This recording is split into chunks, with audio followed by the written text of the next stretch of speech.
पहले देश जब था आजादी से पहले, उस समय में राजा के घर में बच्चा जन्म लेता था तो उसी को राजा बनाया जाता था, बड़ा बेटा को। लेकिन बाबा साहब ने संविधान बनाया, एक दलित का बेटा, एक राम का बेटा, ये देश का संविधान बनाया।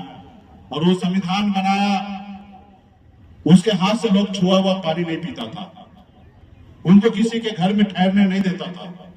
पहले ऐसा होता था, अभी ऐसा नहीं हो रहा है, लेकिन पहले ऐसा होता था आजादी से पहले। वो अपनी जिंदगी में हर तरह का समस्या का सामना किया। जब वो जन्म लिया तो उनके 5 साल में उनकी माता का देहांत हो गया। फिर उन्होंने पढ़ाई किया, लिखाई किया, विदेश तक पढ़ाई किया और फिर देश के लिए संविधान लिखा। और संविधान लिखते समय हजारों समस्या का सामना किया। उसके बावजूद भी वो खास करके दलित भाई, पिछड़ा भाई, अनुसूचित समाज के लोग, इन लोगों के लिए बहुत कुछ किया।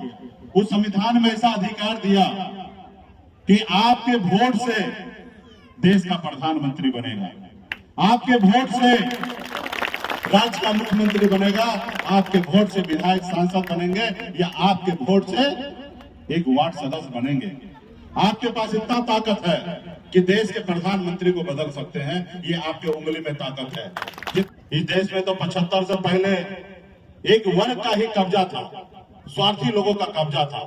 लेकिन हमारे एक से एक बड़े बड़े नेता आए, बीपी मंडल साहब आए, ओबीसी आरक्षण लागू किए, लालू प्रसाद जी आए, नीतीश जी आए, मांझी जी आए, स्वर्गीय रामविलास पासवान जी आए, उधर शरद यादव जी आए, उधर मुलायम सिंह यादव जी आए, बहन मायावती जी आए। तो 75 के बाद ऐसा हुआ कि बैकवर्ड में भी बहुत सारा नेता जन्म ले लिया। और जब बैकवर्ड में नेता जन्म लिया तो देश में संविधान जो है वो बैलेंस में चलने लगा। उसमें ऐसा हुआ कि सबके पास पावर आएगा, सिर्फ एक व्यक्ति के पास नहीं आएगा। और आपको और हमको दोनों को वोट का अधिकार भी हम लोग समझ गए। आज इसीलिए ना, आज एक मछुआरा का बेटा अपने वोट का अधिकार हमने समझा, हम अपनी ताकत को समझा।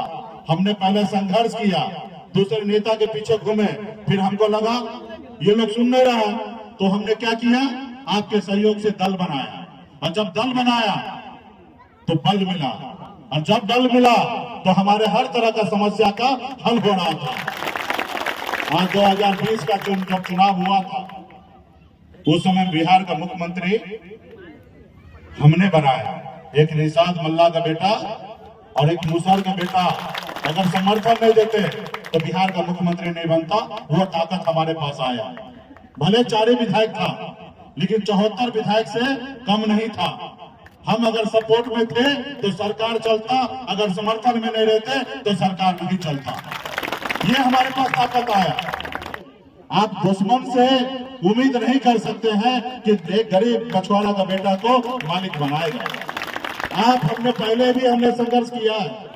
आज 42 साल की उम्र हो गया, 42 साल में 24 साल से मैं संघर्ष कर रहा हूं। एक समय था कि माँ बाप, भाई बहन, रिश्तेदार सबको छोड़कर अपनी जिंदगी को बेहतर बनाने के लिए मुंबई जैसे शहर चला गया, सब घर परिवार को छोड़कर।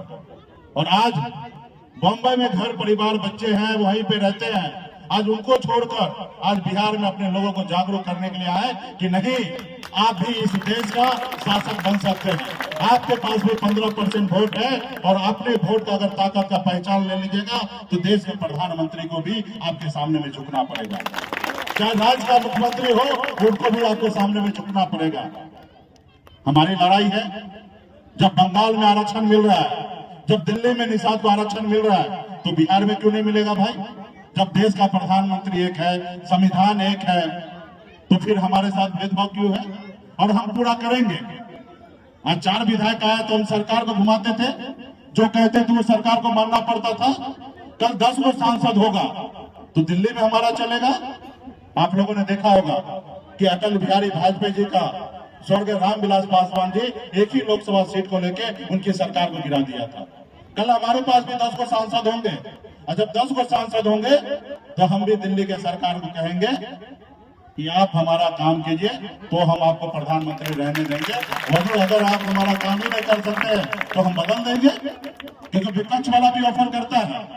जैसे हम बिहार में मंत्री बने तो लालू जी का तरफ से ऑफर आता था कि आप डिप्टी सीएम बन जाइए, चारों विधायक को मंत्री बना लीजिए, आप हमारे साथ आ जाइए, हमारे साथ सरकार बनाइए। लेकिन हम लोग ईमानदार हैं, एक लव के वंशज है, अमर शाही जुब्बा के वंशज हैं, वीरांगना फूलन देवी के वंशज हैं। हम कभी किसी के साथ गद्दारी नहीं करते हैं, हम कभी किसी के पीठ में खंजर नहीं भोंकने का काम करते हैं, और हम लड़ते हैं तो सामने से लड़ते हैं, चाहे दुनिया का कोई भी ताकत क्यों ना हो। हम ईमानदारी के रास्ते पे चल रहे हैं। अरे कल हम जीरो थे, जीरो से हीरो बने ना, 4 विधायक बना हमको, सरकार हमारे मुट्ठी में था, फिर 40 बना लेंगे। हम संघर्ष करने से हम लोग पीछे हटते हैं। हम वो समाज चाहते हैं कि भगवान राम को भी उस पार जाना होता था तो हमसे मदद लिए थे कि केवट महाराज जी हमको उस पार उतार दीजिए। तो हम उसका वंशज हैं, तो हमें दूसरे को नाव चलाने के लिए क्या देना है या दूसरे पे क्या भरोसा करना है। हम खुद नाव चलाने वाले हैं। जब भगवान को पार लगा सकते हैं तो हम क्यों नहीं अपना आप को पार लगा लेंगे। सिर्फ जरूरी है सिर्फ संघर्ष करना, सिर्फ जरूरी है अपने वोट बैंक को समझना, सिर्फ जरूरी है आपस में भाईचारा बना के रखना। आज देश में धर्म की राजनीति होने लगा। जिसको स्कूल बनाना है, जिनको अस्पताल बनाना है, वो छोड़ के मंदिर बनाना है। मंदिर बनाने के लिए आप लोग हैं ना, आज यज्ञ कर रहे हैं। महाराज जी यहाँ पे है, हम लोग सभी देवी देवता को मानते हैं। हम लोगों का काम है, सरकार का काम है भाई स्कूल बनाना, हॉस्पिटल बनाना। आज गरीब समाज, पिछड़ा समाज का बच्चा पैसे के अभाव में दम तोड़ देता है। ये सरकार को सोचने का काम है, लेकिन सरकार नहीं, धर्म में हमको बांट रहे हैं। 5 किलो चावल दे रहे हैं और हमारे बच्चों को कह रहे हैं कि यही विकास है। क्या हम गुलाम हैं, भिखारी हैं? हमें नौकरी चाहिए, हमें रोजगार चाहिए, हमें बैंक से लोन चाहिए, हमें पढ़ाई चाहिए, हमें इलाज कराना है, नहीं कि हमें भीख मांगना है। ऊपर वाला भगवान ने हमें 2 पैर दिया, 2 हाथ दिया। हम खेत में मजदूरी करेंगे, हम मछली मारेंगे, अपने घर परिवार को चलाएंगे। हाँ, पढ़ाने लिखाने के लिए कमजोर है तो सरकार का काम है कराना, लेकिन सरकार आज दूसरे तरीके से चल रहा है। जिसका जो अधिकार है वो उसको नहीं दे रहा है। तो आप अधिकार कौन देगा जब आपके विचार का सरकार होगा। आज मान लीजिए अगर कर्पूरी ठाकुर जी एक नाई का बेटा बिहार का मुख्यमंत्री नहीं बनते तो क्या अति पिछड़ा आरक्षण आपको मिल जाता? नहीं मिलता। आज अगर लालू प्रसाद यादव जी बिहार के मुख्यमंत्री नहीं बनते तो आपको कुर्सी पे बैठने का अधिकार नहीं मिलता। ये है सामाजिक न्याय, और हम लोग सामाजिक न्याय के साथ रहना चाहते हैं। हम लोग हर धर्म के लोगों को मानना चाहते हैं, हर किसी को गले लगाना चाहते हैं, चाहे ऊंची जाति के हो या दलित का बेटा हो, हर किसी को गले लगाना चाहते हैं। वहां पे कोई भेदभाव नहीं करना चाहते हैं। पूरे बिहार ही नहीं, उत्तर प्रदेश, झारखंड, 3 राज्य में आज वीआईपी पार्टी का एक अपना पहचान बन चुका है। देश के बड़े से बड़े नेता को, चाहे योगी जी हो या मोदी जी हो या नीतीश जी हो या तेजस्वी प्रसाद यादव जी हो या लालू प्रसाद यादव जी हो, हर किसी को जगह पे ही हम टक्कर देते हैं। आपने देखा होगा 2020 में तेजस्वी थोड़ा हिरिंग मिरिंग किया तो हम क्या किए, जगह पे हम उनको राह साफ कर दिए, और जब हम वहां से दूर हो गए तो मुख्यमंत्री से दूर हो गए वो। आपने देखा यूपी में कि वीरांगना फूलन देवी का मूर्ति लगाने से रोका रहा था। हम बोले जाएंगे तो जाएंगे, देश के जितने भी शक्ति लगाना है लगा दो, लेकिन जो हमारा कि हम लोग तो श्री राम को पार लगाने वाले हैं। हमने तो उस समय प्रभु राम को कहे थे हमारे पूर्वज ने कि आपको इस बार हम पार लगा देते हैं और हमको आगे पार लगाइएगा, लेकिन आप लोगों को, हम लोग तो बीच में फंसे हुए हैं।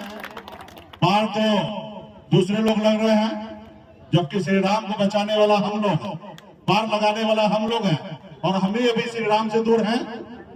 श्री राम पे तो पहला अधिकार हमारा होना चाहिए, बचा उचा के लेके उस पार लगा दिए, तो इस श्री राम पे पहला अधिकार हमारा होना चाहिए। तो लेकिन आज हम लोगों को दूर कर दिया गया। अभी राम मंदिर बन रहा है, उसमें एक को निषाद का बेटा नहीं है। भाई श्री राम पे अधिकार हमारा होना चाहिए। 11 आदमी का कमेटी बना, एक को मला नहीं है। तो यही है, आप काम कीजिए और उसका फल आपको नहीं मिलेगा, लेकिन कर्म भी कीजिए, कर्तव्य भी कीजिए। इसमें घर में जाके सो जाइएगा तो नहीं होगा। आज मैं बॉम्बे में रहता, बिहार में आकर अपने समाज के लिए काम नहीं करता तो क्या मैं बिहार का नेता बनता, लीडर बनता? आज देश के बड़े बड़े नेता झुकते हैं, डरते हैं। आज कुछ भी नहीं है तो 1 दर्जन सुरक्षा कर्मी मेरे आगे पीछे घूमते हैं। क्यों घूमते हैं? क्योंकि मेरे साथ आप लोग हैं। उनको पता है कि मुकेश सहनी जी बिगड़ गए 24 में, तो यूपी, बिहार, झारखंड में 50 गो सीट का खेला खराब करेंगे। अब 50 गो सीट का खेला खराब हो गया तो वो दिल्ली का कुर्सी उनको छोड़ना पड़ेगा। तो देश में माहौल बदल रहा है, तो इस बार हम लोगों को बहुत फायदा उठा लेना है। भाई हम वोट दे रहे तो हमको भी कुछ मिलना चाहिए, या कह दीजिए कि हम आरक्षण मांग रहे हैं वो हम नाजायज मांग रहे हैं, तो हम कल से मांगना बंद कर देंगे। अगर हम जायज मांग कर रहे हैं तो आपका कर्तव्य है, आपका फर्ज है कि आप आरक्षण लागू कीजिए।